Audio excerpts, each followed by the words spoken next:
आज की coral classes में एक शू शॉप से रिलेटेड बैनर को डिज़ाइन करेंगे। इसके लिए आपको क्या करना है, सबसे पहले पेज सेट करना है। पेज हमें रखना है पिक्सल में और इसका हाइट विड्थ रखना है हमें 1080। दोनों ही हमने सेम ले रखे हैं। आप साइज़ अपने अनुसार चेंजेस कर सकते हैं।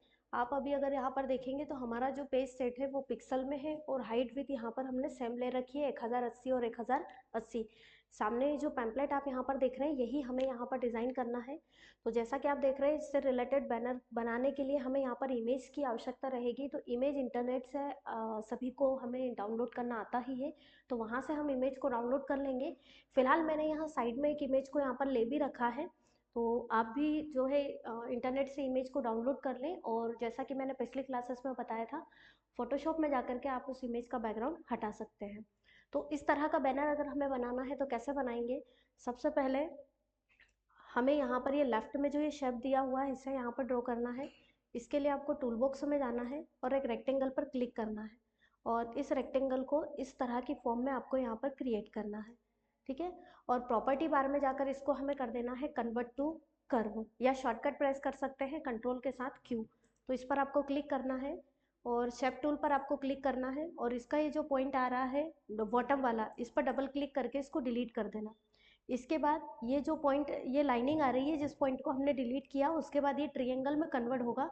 तो अब ये जो लाइनिंग आ रही है इसको आप सेलेक्ट करें, प्रॉपर्टी बार में जाएं और यहाँ से आप कर सकते हैं इसको convert to curve. Convert to curve करने के बाद इस लाइनिंग पर आपको शेप टूल के द्वारा क्लिक को होल्ड करते हुए माउस को कुछ इस प्रकार से मूव कर देना है, जिससे ये शेप इस तरह से थोड़ा सा कन्वर्ट हो जाएगा, ठीक है। इसके बाद हमें फिर से यहाँ पर एक और रेक्टेंगल को बनाना है, जिसको हमें कुछ इस प्रकार की फॉर्म में बनाना है। लेकिन आप अगर रेक्टेंगल नहीं भी ले तो इसी ट्रायंगल को हम डिफरेंट फॉर्म में रख सकते हैं। तो पहले तो हम इस ट्रायंगल का यहाँ कलर कॉम्बिनेशन सेट कर दें। इसके लिए आपको क्या करना है, मल्टी कलर के लिए टूल बॉक्स में जाना है और इंटरएक्टिव फिल टूल पर क्लिक करना है और इसमें टॉप टू बॉटम डायरेक्शन में इस तरह इसको अप्लाई करना है। जो भी कलर लें उसके लिए फर्स्ट कलर बॉक्स पर क्लिक करें, एनी जो कलर आपको लेना है। अब हमें इसी का डार्केबल लेना है तो हम डाउन वाला कलर बॉक्स करेंगे क्लिक, या तो इसी कलर पे क्लिक को होल्ड करते हुए आप इसी का डार्केबल कलर यहाँ पर ले सकते हो। रेशो जो है आप इस प्रकार से क्लिक को होल्ड करते हुए चेंज इसका कर सकते हैं, जितना चाहे उतना रेशो आप यहाँ पर इसका सेट कर दीजिए। मान लीजिए हमें मिनिमम इस रेशो में इसको रखना है, ठीक है। इसके बाद अब हम इसी को सिलेक्ट करेंगे और कीबोर्ड से प्रेस करेंगे control D. Control D press करने के बाद मुझे इसे मिरर करना है, क्योंकि जो इसका लेफ्ट तरफ पार्ट आ रहा है वो मुझे रखना है राइट तरफ। तो इसके लिए आपको प्रॉपर्टी बार में जाना है और यहाँ से आप इसे मिरर कर दीजिए हॉरिजेंटली। तो जैसे ही हम हॉरिजेंटली पे मिरर करेंगे ये ऑटोमेटिक इस तरह की फॉर्म में मिरर हो जाएगा। अब आप इसे यहाँ पर प्रॉपर इस तरह सेट कर दीजिए।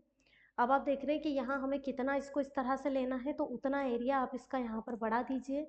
तो पिक टूल से सिलेक्ट करें और इसकी साइज़ इस तरह से आप बढ़ा दें। यहाँ पर कितना रखना है उतना साइज़ आप इसका ले लें। यहाँ पर जैसे हमें यहाँ पर इसको इस तरह से अटैच करना है, लेकिन थोड़ी गोलाई लाते हुए हमें इसको सेट करना है।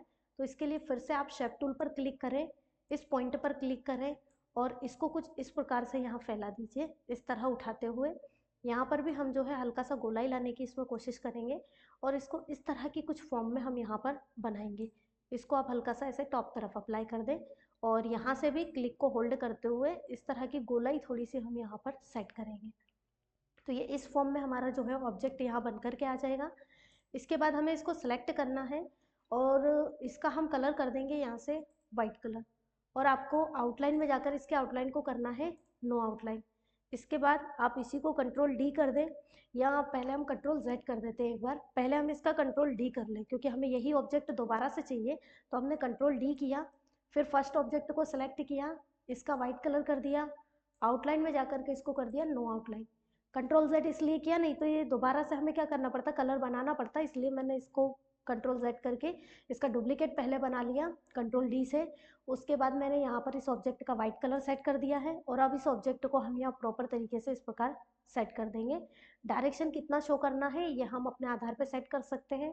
डायरेक्शन सेट करने से पहले आउटलाइन में जाकर हम इसको करेंगे यहाँ से नो आउटलाइन, ठीक है। इसके बाद यहाँ बॉटम तरफ से आप इसकी साइज़ को हल्का सा ऐसा सेट कर दीजिए और यहाँ से भी हम इसकी साइज़ को थोड़ा कम रखेंगे। तो पिक टूल के द्वारा आप इसकी साइज़ को जो है थोड़ा सा जूम करते हुए मेंशन कर लीजिएगा जितना भी आपको शो करना है, ठीक है। अब आप देख रहे हैं यहाँ इसमें डार्केबल कलर था तो यहाँ तो लाइनिंग शो हो रही है, लेकिन बॉटम वाली लाइनिंग यहाँ पर बिल्कुल नहीं आ रही है। तो इसके लिए आपको क्या करना है, ये जो व्हाइट वाला ऑब्जेक्ट है इसको सिलेक्ट करना है, और पिछली क्लासेस में हमने देखा था ड्रॉप शेडो का यूज़ करना। तो इसके लिए आपको टूल बॉक्स में जाना है और ब्लेंड टूल में जाना है। यहाँ हमें ऑप्शन मिलेगा ड्रॉप शेडो। इस ड्रॉप शेडो पर आपको क्लिक करना है, और ड्रॉप शेडो पर क्लिक करने के बाद आपको टॉप टू बॉटम डायरेक्शन में इस प्रकार से इसको अप्लाई करना है। अब देखिए यहाँ पर जो है हमारा कंटेंट शेडो के रूप में यहाँ आ चुका है ऑब्जेक्ट पर। तो ये शेडो अभी आप देख रहे हैं चारों तरफ इस तरह से आए, टॉप तरफ भी ज़्यादा दिखाई दे रहा है। मुझे इस तरह से इसको सेट नहीं करना है, तो इसके लिए आप प्रॉपर्टी बार में जाएं इसकी, और यहाँ आपको ऑप्शन मिलते हैं अलग अलग कि ये शेडो तो डालना है, पर ये शेडो किस तरफ डालना है, लेफ्ट, राइट, टॉप या बॉटम। मैंने इसको यहाँ पर फिलहाल बॉटम में लिया है, बॉटम लेफ्ट में मैंने इसका मिनिमम डायरेक्शन यहाँ पर सेट कर दिया है, और इसके बाद मैंने इस ब्लैक पॉइंट पर क्लिक को होल्ड करते हुए इसका कुछ रेशो यहाँ पर इस तरह सेट कर दिया है। हल्का सा रेशो और बढ़ा लेते हैं ताकि थोड़ा ये दिखाई दे, या रेशो आप जो है इसमें यहाँ से भी बढ़ा सकते हैं। फिलहाल एक बार हम कंट्रोल Z करें, फिर से कंट्रोल Z करें। अब इसको जो है थोड़ा सा हम मेंशन करेंगे, तो ये इस पर क्लिक को होल्ड करते हुए इस तरह से आप इसको थोड़ा रखें यहाँ पर, हल्का सा, और इसको थोड़ा कम कर देंगे यहाँ से। ये मिनिमम इतने शेडेड में आप इसको शो कर सकते हैं, जैसा कि यहाँ भी हमारा ऑब्जेक्ट दिखाई दे रहा है। तो इधर हमने जो व्हाइट कलर लिया है वो ऑब्जेक्ट भी हमारा दिखाई देगा। अब हम थोड़ा सा पिक टूल से ये जो फर्स्ट ऑब्जेक्ट आ रहा है इसको सिलेक्ट करेंगे। इधर से हमें आउटलाइन कम रखना है, तो हल्का सा हम इसका साइज बढ़ा देंगे, थोड़ा सा और कम करना पड़ेगा हल्का सा। पिक टूल से ही हमें सेलेक्ट करते हुए इसको मेंशन करना है, तो इस तरह हम इसकी साइज़ को थोड़ा छोटा सेट कर देंगे यहाँ इस प्रकार से। और यहाँ से आपको जितना रखना है उतना, अभी फ़िलहाल मैं हल्का सा इसको कम कर देती हूँ। इस तरह के शेडेड में मैंने इस ऑब्जेक्ट को यहाँ पर सेट कर दिया। कलर का डायरेक्शन आप देख रहे हैं दोनों ऑब्जेक्ट का डार्क डार्क एक ही साइड आ रहा है, तो हम इस पर जो है चेंज करेंगे। तो इस ऑब्जेक्ट को सिलेक्ट करें, इंटरएक्टिव फिल टूल पर क्लिक करें और इसका डायरेक्शन चेंज कर दीजिए। लाइट वेट को आप इधर कर दीजिए और जो डार्केबल है उसको इधर कॉर्नर में सेट कर दीजिए, तो ये शेडो बन जाएगा यहाँ पर ऑब्जेक्ट का, ठीक है। अब हमने ये जो ट्रायंगल बनाया है हम इसको सिलेक्ट करेंगे और आउटलाइन में जाकर इसको कर देंगे नो आउटलाइन। इसके बाद आप देख रहे हैं कि डाउन में यहाँ पर सेम इसी तरह का एक ऑब्जेक्ट रखा गया है, तो हम इसी ऑब्जेक्ट का डुप्लीकेट यहाँ पर बनाएंगे। तो ये जो फर्स्ट ऑब्जेक्ट है इसी को आप कर दीजिए कंट्रोल D, और यहाँ हमारे ऑब्जेक्ट पर इस प्रकार की फॉर्म में इसको आप यहाँ पर रख दीजिए, बिल्कुल पेज की बॉर्डर से अटैच करते हुए। यहाँ पर हम इसको सेट कर देंगे। यहाँ से आप इसको इस प्रकार से सेट कर दें। वैसे अगर हम चाहें तो इसका थोड़ा सा पॉइंट जो है हमें डिफरेंट रखना है, हालांकि ऊपर भी हमें 2 पॉइंट चाहिए, यहाँ पर भी, तो हम 1 पॉइंट इसमें ऐड कर लेंगे। तो इसके लिए आप इसमें शेप टूल पर क्लिक कर देना एक बार, और यहाँ डबल क्लिक करके इसकी आउटलाइन पर 1 पॉइंट को ऐड कर लेना। और ये पॉइंट जो है मिनिमम आप यहाँ जितना रेशो रखना चाह रहे हैं उतने में रखें, लेकिन लाइनिंग को बिल्कुल सीधा रखें। तो यहाँ से एकदम बिल्कुल लाइनिंग को सीधा कर दें, और यहाँ पर ये जो लाइन आ रही है इसको आप थोड़ा सा क्लिक को होल्ड करते हुए टॉप तरफ अप्लाई कर दीजिए। इस पर क्लिक को होल्ड करके रखिए, या फिर आप पिक टूल से इस ऑब्जेक्ट को सिलेक्ट कर दीजिए और फिर इसकी साइज़ को इस प्रकार से आप बढ़ा दीजिए। इसको मैंने सेलेक्ट किया, क्लिक किया, और इसकी साइज़ में हम जो है यहाँ पर इंक्रीमेंट कर देंगे इस प्रकार से। अब ये ऑब्जेक्ट के टॉप में आ रहा है, तो आप शिफ्ट के साथ शॉर्टकट प्रेस कर दीजिए पेज डाउन, तो ये आपके पेज के डाउन में ऑब्जेक्ट चला जाएगा। इसके बाद अब आप शेप टूल के द्वारा इसमें जैसा भी शेप देना चाह रहे हैं वैसा यहाँ पर शेप दे सकते हैं। फिलहाल यहाँ से हमें थोड़ा सा इसको सही करना है, क्योंकि ये अभी भी लाइनिंग हमारी जो है प्रॉपर सही नहीं आ रही है। एकदम प्लेन लाइन हमें यहाँ पर रखना है इस तरह से सीधे फॉर्म में।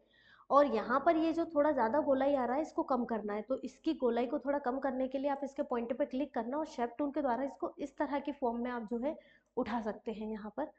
तो इस तरह से हम इसको सेट कर देंगे यहाँ, ठीक है। इसके बाद ये जो पॉइंट आ रहा है यहाँ से भी हमें हल्का सा इसको इस तरह की फॉर्म में लेना है, तो आप इस पर क्लिक करें और क्लिक को होल्ड करते हुए आप इसको इस तरह की फॉर्म में थोड़ा सा चेंज कर दीजिए। यहाँ से जूम करते हुए इसको थोड़ा प्रॉपर हम सेट कर लेंगे, इस तरह से इसको सेट कर देंगे, ठीक है। यहाँ इसके बाद हमें इसको सेलेक्ट करना है और इसका कलर कर देना है वाइट, लेकिन वाइट से पहले मैं इसका कंट्रोल D से डुप्लीकेट तैयार कर रही हूँ। उसके बाद फर्स्ट ऑब्जेक्ट को सिलेक्ट करना है, वाइट कलर इसका भी देना है। इवन इसको भी आप सिलेक्ट करें और इस पर भी ब्लेंड टूल में जाकर ड्रॉप शेडो का यूज़ करें और ड्रॉप शेडो को इस पर अप्लाई करें। इस पर ड्रॉप शेडो कैसा डालना है, तो इसमें जो है हम लेफ्ट तरफ वाला ही डालेंगे। तो प्रॉपर्टी बार में जाकर के आप इसको बॉटम लेफ्ट यहाँ पर सेट कर सकते हैं। ये इस तरह का ग्लो इस पर आएगा, शेडो थोड़ा। और अब आप इस शेडो को अपने अनुसार कम ज़्यादा जितना करना चाहें, थोड़ा ऐसा माउस से उठाते हुए इस तरह के डायरेक्शन में इसको रख लें, थोड़ा बैक में इसको लेकर के चलें और थोड़ा जूम करते हुए इसको बैक में लेकर चलें, क्योंकि शेडो बस हल्का सा रखना है इस तरह की फॉर्म में, ठीक है। अब आपको पिक टूल के द्वारा ये जो ऑब्जेक्ट हमने लिया है इसको सेलेक्ट करना है और इस पर इस प्रकार से आपको इसको सेट कर देना है। बॉर्डर जो है थोड़ी ज़्यादा शो करनी है, बॉटम तरफ से बिल्कुल हमें डाउन में लेकर के जाना है इसको। बॉटम में जो है हमें स्पेस ज़्यादा नहीं रखना है, वाइट वाला हमें यहाँ से शो नहीं करना है, आपको इसको सिलेक्ट करना है और यहाँ पर इस प्रकार से इस एरिया को पूरा कवर करना है। सिर्फ शो हमें इस डायरेक्शन में करना है।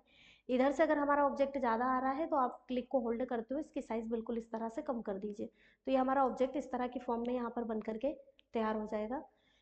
इसके बाद अगला कंटेंट आता है मेन। हमारे इस पर ये जो कंटेंट वगैरह लिखा हुआ है ये हमें रखना है। इवन यहाँ पर अगर आप देखें तो हमें ये ऑब्जेक्ट इस तरह से ड्रॉ करना है। थोड़ा सा पहले इस ऑब्जेक्ट का और हल्का सा साइज़ छोटा कर लेते हैं यहाँ से, इस तरह से, ठीक है। अब आते हैं टेक्स्ट पर लिखने के लिए। तो टेक्स्ट लिखने के लिए आपको टेक्स्ट टूल पर क्लिक करना है, जो मैं पहले भी बता चुकी हूँ। फिलहाल मैं टेक्स्ट यहीं से ले रही हूँ, तो मैंने ये टेक्स्ट लिया है और इसी टेक्स्ट को यहीं से मैंने कंट्रोल डी किया है और इसको उठा करके यहाँ पर रख दिया है। यहाँ मैंने एक कर्ल फॉन्ट का यूज़ किया है और एक थोड़ा सा बोल्ड फॉन्ट मैंने यहाँ पर यूज़ किया हुआ है। और आप देख रहे हैं दोनों का ही मैंने लाइट वेट कलर दिया है, लेकिन जो शू मैंने यहाँ पर लिख रखा है इस टेक्स्ट पर शेडो डाला है। तो जैसा आपने अभी ऑब्जेक्ट पे डाला है वैसे ही आप ड्रॉप शेडो से शेडो डाल सकते हैं, या इसके लिए आप हमारी पिछली क्लासेस को देख सकते हैं जिसमें मैंने टेक्स्ट पर शेडो डालना प्रॉपर तरीके से बताया है। तो उसके द्वारा आप यहाँ पर इसमें शेडो को कंप्लीट करें। इसके बाद आप यहाँ देख रहे हैं जैसे मैंने यहाँ पर ये कंटेंट लिख रखा है शॉप का नाम पर्टिकुलरली, तो इसमें मैंने इसको डबल शेडेड में रख रखा है। जैसे इसी का डुप्लीकेट किया है जिसमें मैंने एक का कलर ब्लैक किया है और एक का येलो। इसको मैं एक बार सेट करके बता देती हूँ। तो यहीं से मान लीजिए मैंने इस कंटेंट का डुप्लीकेट लिया।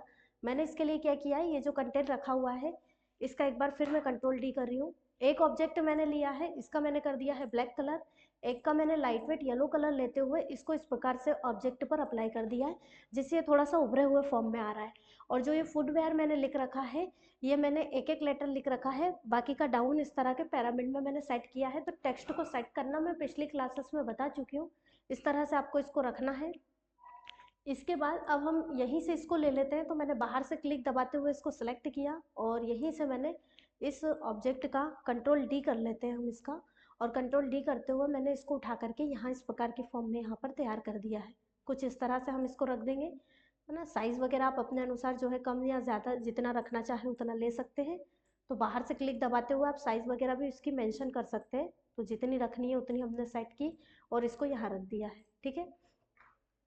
इसके बाद आप यहाँ पर देख रहे हैं कि हमने ये लोगो बनाया है। लोगो बनाना है तो ये नॉर्मली सर्कल से मैंने बनाया है। इसके लिए आपको क्या करना है, एक सर्कल लेना है। ये सिंपल है, ज़्यादातर सभी को आता ही होगा बनाना। इसके लिए आप इस सर्कल को इस प्रकार की फॉर्म में यहाँ पर ड्रॉ करें। इसके बाद पिक टूल से इसको सेलेक्ट करें। जो भी कलर लेना चाहें, डार्केबल लेना है तो क्लिक को होल्ड करके रखें और जो कलर देना है वो कलर इसका दें। इसके बाद कीबोर्ड से शिफ्ट की प्रेस करके रखें और किसी भी पॉइंट पर इस पर क्लिक को होल्ड करते हुए माउस को मूव कर दीजिए और राइट क्लिक करके छोड़ दीजिए। तो ये आपके ऑब्जेक्ट का डुप्लीकेट बना देगा। तो यहाँ पर फिर से हम जो है कंट्रोल जेड कर रहे हैं। एक बार फिर मैं इसका डुप्लीकेट थोड़ा सा बनाती हूँ प्रॉपर तरीके से। तो क्लिक को होल्ड करते हुए मैंने इस प्रकार से सेट किया, राइट क्लिक करके छोड़ दिया। आप देखिए डुप्लीकेट बिल्कुल बन जाएगा। फर्स्ट ऑब्जेक्ट को सिलेक्ट किया, जो कलर लेना है उस पर क्लिक को होल्ड करके रखा और जो भी कलर इसका डार्केबल लेना है उतना एक पॉइंट मैंने यहाँ पर सेट कर दिया है। फर्स्ट सर्कल का डार्केबल कलर है, सेकंड को मैंने सेलेक्ट किया यहाँ पर और इसका एक लाइट वेट कलर मैंने यहाँ सेट कर दिया है। बाहर से क्लिक दबाते हुए आउटलाइन में जाकर मैंने इसको कर दिया नो आउटलाइन। तो इस प्रकार की फॉर्म में हम रख सकते हैं। और अगर रेशो इसका थोड़ा कम ज़्यादा करना है तो फिर से आप शिफ्ट दबाते हुए इसका रेशो कम कर सकते हैं। लेकिन जब डुप्लीकेट बनाना हो तो राइट क्लिक करके छोड़ना है, और रेशो अगर कम ज़्यादा करना है तो नॉर्मल लेफ्ट क्लिक के द्वारा ही छोड़ देना, नहीं तो फिर से ही राइट क्लिक कर दिया तो डुप्लीकेट बना देगा। इस तरह से हमें रखना है। और अब आप यहाँ पर देख रहे हैं कि ये जो ऑफ लिख रखा है इसमें इस प्रकार का एक ऑब्जेक्ट बना हुआ है। तो इसके लिए आपको क्या करना है, इसको बनाने के लिए आपको रेक्टेंगल पर क्लिक करना है और रेक्टेंगल को नॉर्मली यहाँ इस तरह से ड्रॉ करना है। प्रॉपर्टी बार में जाकर इसको कर देना कन्वर्ट टू कर्व। इसके बाद शेप टूल पे क्लिक करना और अब आप इसको जहाँ रखना चाह रहे हैं वहाँ इस पर क्लिक को दबाते हुए इस तरह से लाइनिंग पर इस तरह यहाँ अटैच कर देंगे और यहाँ पर भी हम इसको ऐसा क्लिक को होल्ड करते हुए डाउन में इस तरह अटैच करेंगे। ये जो लाइनिंग आ रही है इस पर क्लिक करेंगे, प्रॉपर्टी बार में जाके इसको कर दीजिए कन्वर्ट टू कर्व। कर्व करने के बाद आपको इस पर क्लिक रखना है और क्लिक को होल्ड करते हुए इस तरह से इसको सेट कर देना है बिल्कुल सर्कल की बाउंड्री से। इसके बाद यहाँ से आपको एक पॉइंट पर डबल क्लिक करना है और इसको डिलीट करना है और इसको इस तरह से झुकाव देते हुए आपको यहाँ पर सेट करना है। इसमें थोड़ा बहुत घुमाव अगर आप देना चाहें तो यहाँ पर दे सकते हैं, लेकिन इससे पहले मैं इस लाइनिंग को थोड़ा सा डाउन में लेकर आ जाती हूँ और यहाँ से इसको भी हमें जो है इधर रेशो इसका हल्का सा बिल्कुल बाउंड्री पे कर देना है और टॉप वाली लाइनिंग को क्लिक करना है और प्रॉपर्टी बार में जाकर कर दीजिए कन्वर्ट टू कर्व। इसके बाद इसको हल्का सा आप यहाँ पर क्लिक को होल्ड करके रखें इस पर और इसको जो है कर्वनेस देनी है तो हल्का सा आप इस तरह इसमें कर्वनेस दे सकते हैं। तो ये यहाँ हम ऑब्जेक्ट इस तरह बना सकते हैं। इसको सेलेक्ट करें, एनी कोई भी कलर आप इसका दें और आउटलाइन में जाकर इसको आप कर दीजिए नो आउटलाइन। तो नॉर्मली ऑब्जेक्ट आप इस तरह से बना लें। बाद में साइज़ वगैरह आपको सेट करनी हो तो आप जूम करते हुए इसको थोड़ा सा सेट कर लीजिए यहाँ पर, ठीक है। अब हमें कंटेंट लिखना है तो कंटेंट प्रॉपरली हम जैसे कि यहाँ पर लिखा हुआ है यही हम ले सकते हैं। तो मैंने इसी कंटेंट को यहाँ से कंट्रोल डी कर दिया है, इसको यहाँ पर प्रॉपर सेट कर दिया है मैंने। थोड़ा सा जूम करें और यहाँ इसको रखें, हल्का सा यहाँ से इसकी जो विड्थ है वो थोड़ी सी कम की हमने, यहाँ सेट कर दिया है। अब जैसा कि मुझे ऑफ लिखना है तो यही मैंने इसको उठाया, फिर कंट्रोल डी कर दिया है, इसी को लेंगे और यहाँ पर इसको प्रॉपर सेट कर देंगे। थोड़ा सा जूम करते हुए आप इसको यहाँ सेट कर दीजिए, हल्का सा और जूम करें और कर्व पोजीशन लाकर इसको हल्का सा आप रोटेट भी कर सकते हैं। डिफरेंट फॉर्म में भी हम अपने कंटेंट को यहाँ पर रख सकते हैं। इस तरह से आप इसे सेट कर दीजिए, ठीक है। इसके बाद अगला कंटेंट आप देख रहे हैं ऑर्डर नाउ हमें लिखना है। तो इस तरह का शेप बनाने के लिए आपको रेक्टेंगल लेना है, ये हम पिछली क्लासेस में भी देख चुके हैं। और शेप टूल पर आपको क्लिक करना है और कॉर्नर पर कर्सर रखते हुए इसको पूरी तरह से ऐसा पूरा राउंड अप कर देना है, ठीक है। राउंड अप पूरा कर दें और हल्का सा और साइज बढ़ाना है तो बढ़ा सकते हैं। सेलेक्ट करें, एनी कोई भी कलर करें। तो डार्केबल कलर के लिए वही क्लिक को होल्ड करके रखना है, आउटलाइन में जाकर आप कर दीजिए नो आउटलाइन। तो ये हमारा ऑब्जेक्ट बनकर यहाँ पर तैयार हो जाएगा। थोड़ा सा और इसकी विथ जो है हम हाइट विथ थोड़ा सा चेंज कर देते हैं। कंटेंट लिखना है तो कंटेंट हम यहीं से लेकर आ जाएंगे, इसी को मैंने फिर कंट्रोल डी कर दिया है और नॉर्मली यहाँ पर मैंने इसको सेट कर दिया है, ठीक है। जूम करते हुए प्रॉपर मैंने इसको सेट किया। लाइट डार्क कलर आप अपने अनुसार यहाँ पर ले सकते हैं। इसके बाद हमने यहाँ पर ये जो आप देख रहे हैं कॉन्टेक्ट नंबर लिखा है और वेबसाइट के लिए हमने जो कंटेंट लिख रखा है यहाँ, इसमें ये जो आइकॉन लेकर आए हैं ये आप इंटरनेट से ला सकते हैं। कॉल और वेबसाइट आइकॉन के नाम से इनको सर्च करेंगे तो प्रॉपर मिल जाएंगे। फिलहाल मैं यहीं से इनको बाहर से क्लिक दबाते हुए सिलेक्ट करके कंट्रोल डी से इस कंटेंट को ले रही हूँ और यहीं पर मैंने क्लिक को होल्ड करते हुए इस डेटा को यहाँ पर मेंशन कर दिया है। तो इस तरह ये हम कंटेंट यहाँ पर रख सकते हैं, ठीक है। इसके बाद आप देख रहे हैं कि यहाँ पर हमारा कंटेंट लिख रखा है विद्यानगर सुजालपुर, यानी एड्रेस मेंशन है इसमें। तो इसके लिए आपको क्या करना है, यहाँ पर एक रेक्टेंगल लेना है और रेक्टेंगल को लेने के बाद यहाँ डाउन में इस प्रकार से रेक्टेंगल को बनाना है। ये हमारे रेक्टेंगल थोड़े डिफरेंट मोड में बन गए, इनको हम डिलीट कर दें। फिर से हम रेक्टेंगल को क्लिक कर रहे हैं और यहाँ आप रेक्टेंगल को बनाएं, पिक टूल से इसको सेलेक्ट करें और फिर से इसकी साइज़ जो है यहाँ पर बढ़ा दीजिए। तो बिल्कुल साइज़ को हमें यहाँ पर रखना है और यहाँ से इसकी साइज़ में हम हाइट विथ दोनों में ही थोड़ा चेंज करेंगे। तो क्लिक को होल्ड करते हुए आप हाइट विथ दोनों बढ़ा दें। फिलहाल हमारा ऑब्जेक्ट थोड़ा सा पेज से बाहर जा रहा है, इसको हम बाद में पावर क्लिप कर लेंगे। अभी फिलहाल हम इसको थोड़ा सा सेट कर लें। तो इसके लिए आपको क्लिक करते हुए इसको थोड़ा सा आगे इस तरह बाहर निकालना है और आप देख रहे हैं कि इसको इस तरह के फॉर्म में कन्वर्ट किया है। तो नॉर्मली आप इसको प्रॉपर्टी बार में जाकर कन्वर्ट टू कर्व कर दें, शेप टूल पर क्लिक करें और यहाँ से ये जो पॉइंट आ रहा है इसको थोड़ा सा सीधी लाइन में बैक में ले जाएं और ये जो पॉइंट है इसको एकदम सीधा ले जाते हुए इस लाइनिंग से आप अटैच कर दीजिए।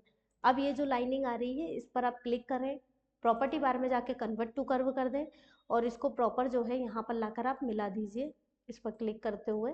तो ये बिल्कुल मैच हो जाएगा हमारा यहाँ पर इस तरह की फॉर्म में। तो ये हम लेयर यहाँ पर बना सकते हैं। इसके बाद इसका जो भी लाइट वेट कलर हमें देना है वो कलर हम यहाँ पर सेट कर देंगे। आउटलाइन में जाकर हम इसको कर सकते हैं नो आउटलाइन और इसके बाद फिर हमने जो एड्रेस लिख रखा है, नॉर्मल हमने टेक्स्ट लिखा है तो इसी को फिलहाल मैं कंट्रोल डी कर रही हूँ और यहाँ पर इसको सेट कर देंगे, है ना। कंटेंट पूरा बराबर हम यहाँ पर रखेंगे। बाद में अगर ऑब्जेक्ट के अकॉर्डिंग चेंजेस आ रहा है तो आप इसको थोड़ा सा छोटी साइज़ में यहाँ पर सेट कर दीजिए। आपके ऑब्जेक्ट के अकॉर्डिंग आपका कंटेंट पूरी तरह यहाँ मेंशन हो जाएगा, ठीक है। इसके बाद आप देख रहे हैं कि यहाँ पर इमेज रखी गई है, तो इमेज के लिए हमें क्या करना है, इमेज जैसा कि मैंने स्टार्टिंग में बताया आप इंटरनेट से ला सकते हैं। तो यहाँ ये इमेज मैंने लाकर रखी हुई है, इसकी हम प्रॉपर साइज सेट करेंगे और इसको यहाँ पर हम इस तरह सेट कर देंगे। तो एक हमने इस तरह से रखा है इसको, तो एक को तो हम यहाँ पर इस तरह से सेट कर देंगे। अब इसी का आप डुप्लीकेट भी यहाँ पर बना सकते हैं, ठीक है, तो वो आप बना लें। यहाँ पर डुप्लीकेट के लिए आपको क्या करना है, Ctrl+D यहाँ प्रेस करना है और इसको बिल्कुल बराबर लेवल से रखना है और रोटेट पोजीशन ला करके इसको इस फॉर्म में यहाँ पर आपको रोटेट कर देना है।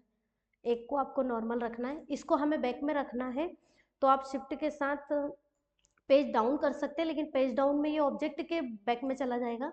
तो जो ये फर्स्ट वाला ऑब्जेक्ट है, जो इमेज है आपकी, इसको शिफ्ट के साथ पेजअप कर दीजिए, तो ये वैसे ही बैक में चला जाएगा। तो इस तरह फिर आप जूम करते हुए इसको जैसा भी रखना चाहें वैसा आप सेट कर दीजिए। ये जो हमारा ऑब्जेक्ट है इसको हमने सेलेक्ट किया और हमें इसको ऐसा रखना है, तो ये आप इस तरह की फॉर्म रख सकते हैं। बाहर से क्लिक दबाते हुए आप इसको सेलेक्ट कर लीजिए और यहाँ आप इसको थोड़ा सा अपने पेज के हल्का सा, जो पेज नहीं जो ऑब्जेक्ट है ना, उसके सेंटर में लेकर आइएगा। तो दोनों को ही सिलेक्ट करें और यहाँ इस तरह सेट कर दीजिए। अगर इसमें से किसी एक को आपको ट्रांसपेरेंट करना है तो फर्स्ट ऑब्जेक्ट पे सिलेक्ट करना जिसको भी ट्रांसपेरेंट करना है। जैसे मुझे इसको करना है तो मैंने इसको सेलेक्ट किया। ट्रांसपेरेंसी के लिए ब्लेंड टूल में जाएंगे और ट्रांसपेरेंसी पर क्लिक करेंगे। ट्रांसपेरेंसी का यूज़ किया जाता है जब किसी ऑब्जेक्ट को किसी एक एंगल से ज़्यादा शो करना है और किसी एक एंगल से बहुत लाइट वेट शो करना है, उसके लिए हम उस पर ट्रांसपेरेंसी का यूज़ कर सकते हैं। तो आपको यहाँ पर इस तरह से क्लिक को होल्ड करते हुए सेट करना है। आप देखिए यहाँ पर हमारा ऑब्जेक्ट बहुत ही लाइट वेट दिखाई देगा, इस इधर से और इधर से डार्केबल। तो ये हमारे ऊपर है, आप किस तरह का शेडो चाहते हैं वो आप यहाँ पर इसमें दे सकते हैं। इसके बाद जैसा कि ये इमेज रखी है, मैं इसमें ड्रॉप शेडो का यूज़ करना चाह रही हूँ, तो उसके लिए ब्लेंड टूल में जाइएगा, ड्रॉप शेडो पर क्लिक करना और ये जो इमेज हमने ली है इस पर हम शेडो डालेंगे, लेकिन शेडो मुझे बॉटम में डालना है। तो फिर से प्रॉपर्टी बार में जाकर बॉटम लेफ्ट पर हम क्लिक करेंगे और जैसा कि अभी हमने इसको सेट किया था प्रॉपर, हम इसको यहाँ पर सेट कर देंगे इतना कि हमारे ऑब्जेक्ट पर ये थोड़ा सा दिखाई दे, हल्का सा इस तरह की फॉर्म में आगे बढ़ाते हुए एकदम इस तरह आप इसमें ये शेडो डाल सकते हैं, ठीक है। इसके बाद हमें यहाँ पर रेक्टेंगल को लेना है और इस रेक्टेंगल को पूरे पेज पर हमें इस प्रकार से यहाँ ड्रॉ करना है और आप आउटलाइन में जाकर थोड़ा सा इस पर डार्केबल आउटलाइन डाल दीजिएगा जिससे डिज़ाइन थोड़ा इफेक्टिव लगेगा। मतलब मिनिमम 0.75 का आप आउटलाइन इस पर डाल दें, ठीक। तो ये हमारा एक पैम्पलेट बनकर तैयार हो जाएगा। इसके बाद हमारा ये जो ऑब्जेक्ट आप देख रहे हैं कि ये थोड़ा बाहर जा रहा है, तो आप इसे पावर क्लिप कर सकते हैं। पावर क्लिप करना भी मैंने पिछली क्लासेस में बताया कि किस तरह से हम किसी भी ऑब्जेक्ट को पावर क्लिप कर सकते हैं। अभी फिलहाल हम इसको बाहर से क्लिक दबाते हुए सिलेक्ट करेंगे और सभी को कर देंगे यहाँ से ग्रुप। बाहर से क्लिक दबा करके रखें और पूरे ऑब्जेक्ट को सिलेक्ट करें।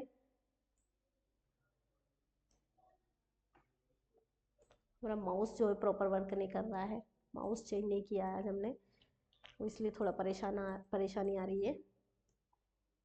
फिर से बाहर से क्लिक दबाते हुए हम इसको सिलेक्ट करें और अब आप इसे कर दो Ctrl+G। तो ये आपका एक कम्प्लीटली पैम्पलेट जो है बन करके शू का पैम्पलेट जो है कंप्लीट बनकर यहाँ पर तैयार हो जाएगा। इसके बाद आप इसे इमेज में कन्वर्ट कर सकते हैं। तो वही रेक्टेंगल जिसको हमने पिछली क्लासेस में भी कन्वर्ट टू कर्व करना सीखा है, इस तरह इसको कन्वर्ट करते हुए अलग अलग डायरेक्शन में सेट कर सकते हैं और जिस तरह का भी पैम्पलेट हमें डिज़ाइन करना है वो हम यहाँ पर कर सकते हैं।